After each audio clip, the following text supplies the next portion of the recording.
Hi everyone, and welcome to our 6-part series looking at the true meaning of Christmas.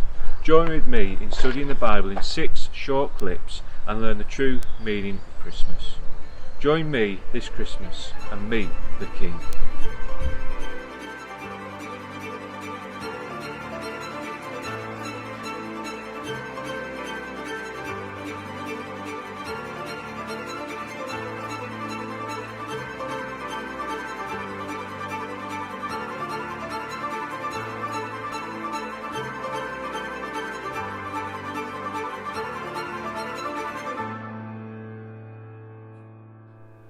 I wonder, have you ever heard of a man called Laozi? Chances are you haven't.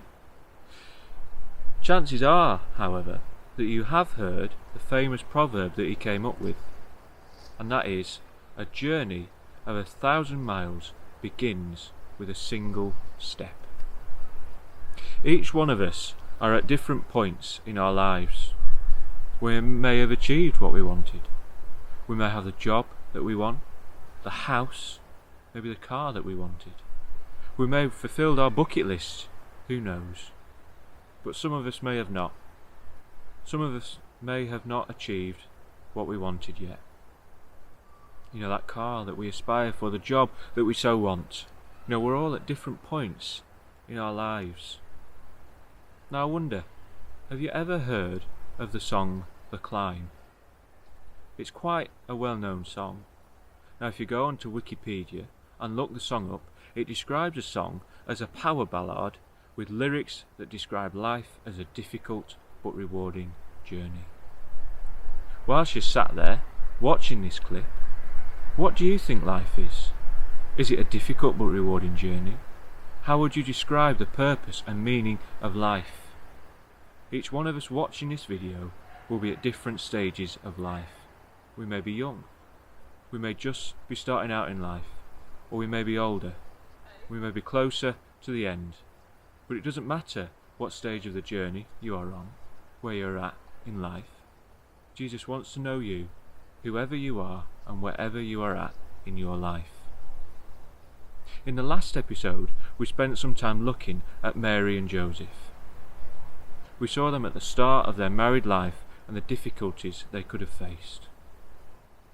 But we know that God was with them at all moments.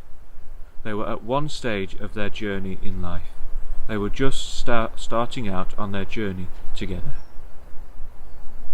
And as you read more of the Christmas account in the Bible, you see that they are about to set off on another journey.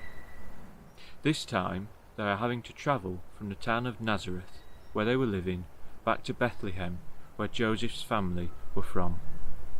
The Roman emperor at that time, called Augustus, had requested a census to be taken, and every man had to return back to his hometown.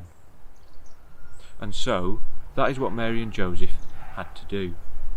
They had to make the journey of around 80 miles by foot.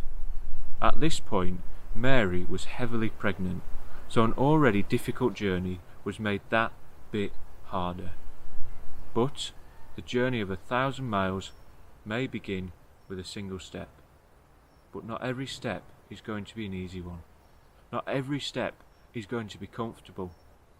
There are going to be some really difficult steps along the way. And you might be finding that now, in this situation, at this time. Steps along life's journey may be tricky. But I can promise you that if you know God, if you come to know God, He will be with you each step of the way. There is a poem that you may have heard of by Caroline Joyce Carty. It's a lovely poem and very nicely sums up what I am trying to share with you. And it says this: One night I dreamed a dream as I was walking along the beach with my Lord. Across the dark sky flashed scenes from my life. For each scene I noticed 2 sets of footprints in the sand, one belonging to me and one to my Lord. After the last scene of my life flashed before me, I looked back at the footprints in the sand. I noticed that at many times along the path of my life, especially at the very lowest and saddest times, there was only one set of footprints. This really troubled me, so I asked the Lord about it. Lord, you said once I decided to follow you, you'd walk with me all the way. But I noticed during the saddest and most troublesome times of my life, there was only one set of footprints. I don't understand why, when I needed you the most, you would leave me. He whispered, "My precious child, I love you and will never leave you. Never ever during your trials and testings. When you saw only one set of footprints, it was then that I carried you." And what this poem so beautifully sums up is this: He, that being God, will never leave you or forsake you. No matter what is going on in your life, you can cry out to God and He will help you and He will rescue you. You just need to open your heart to Him.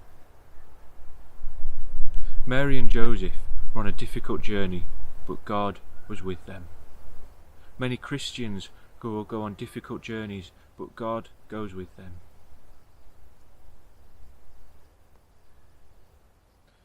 You yourself may be on a difficult journey, but God will go with you. The Christian life may not always be an easy one. Coming to know Jesus may not take away all your troubles in the future. But knowing Jesus will make such a difference, will bring you such peace. Mary and Joseph had to go to Bethlehem because Caesar had instructed them to. This was a tricky journey for a heavily pregnant woman, but it was necessary. These tough times in our lives may not be easy, but they may be necessary. And it was a case that it was necessary for the birth of Jesus. Joseph was from the town of Bethlehem. Bethlehem was the town of David, and Joseph was a part of the house and the line of David. David was the king of Israel a long time before Joseph, approximately 1,000 years before the birth of Jesus. Yet in the book of Isaiah, it talks of this new king being born who will take the throne of David. The verses say this: "For unto us a child is born, unto us a son is given, and the government will be upon his shoulders, and his name will be called Wonderful, Counselor, Mighty God, Everlasting Father, Prince of Peace.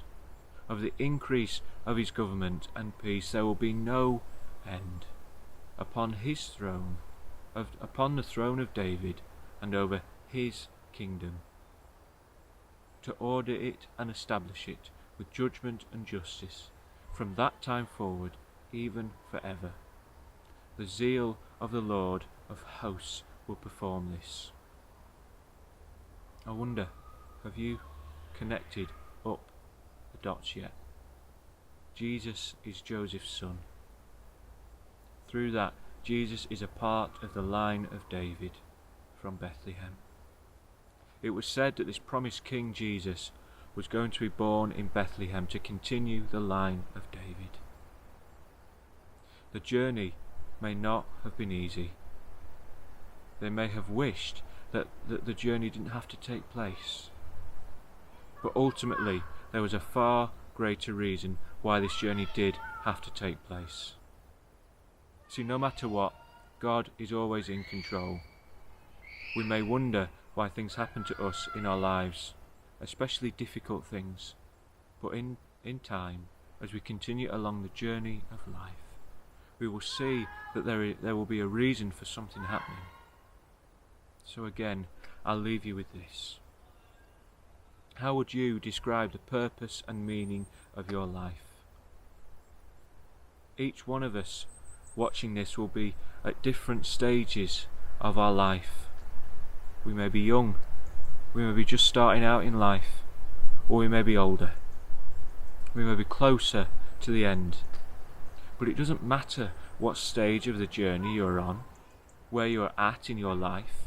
Jesus wants to know you, whoever you are and wherever you are in your life. Jesus came to earth at Christmas, a little baby laid in a manger, bringing hope to a weary world. This Christmas, open your heart to Jesus. Let him bring hope into your life, into this weary world this Christmas. You won't regret it. Thank you for joining us for our third study in our series, Meet the King. Join us the same time next week for the fourth part of the study, entitled The Stable. I look forward to seeing you then. Bye.